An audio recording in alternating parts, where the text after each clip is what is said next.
Masu kallonmu barkamu da sake haɗuwa da ku a daidai wannan lokaci a ɓangarenmu na labarai.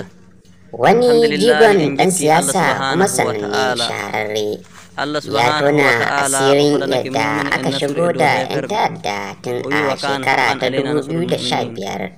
Ku biyo mu domin jin cikakken wannan bayani. Kafin nan ku muna subscribe tare kuma da danna muna alamar ƙararrawa. An fara yin tonon silili kan yadda Najeriya ta shiga halin da ake ciki na rashin tsaro a ƙasar.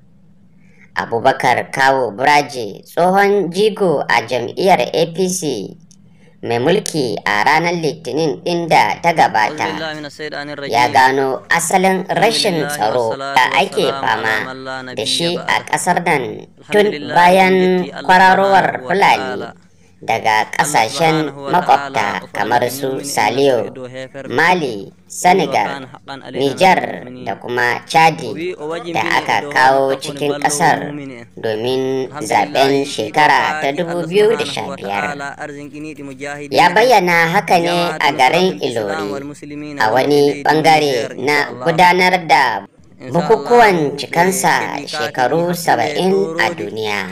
Ya kuma goyi bayan shirin taimakon kai da kai da gwamnonin kudu maso yamma, inda ya bayyana cewa martanin Sunday Igboho game da rikicin makiyaya ya zama dole domin gwamnatin tarayya ta gaza wajen sauke babban nauyin da ya rataya a wuyanta na tabbatar da kare rayukan al'umma da kuma dukiyarsu.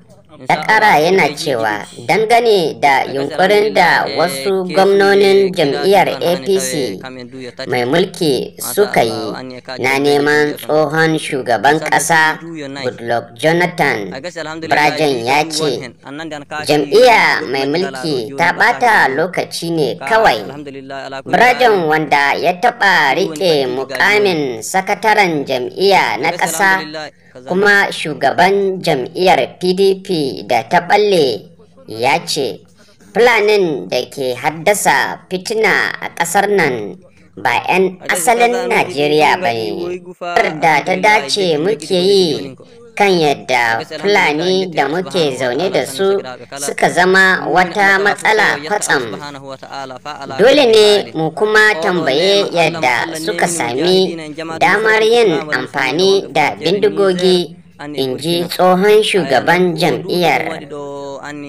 Brajen ya ce Fulani da suka tafka barna a ƙasar nan ba Fulanin Najeriya ba ne.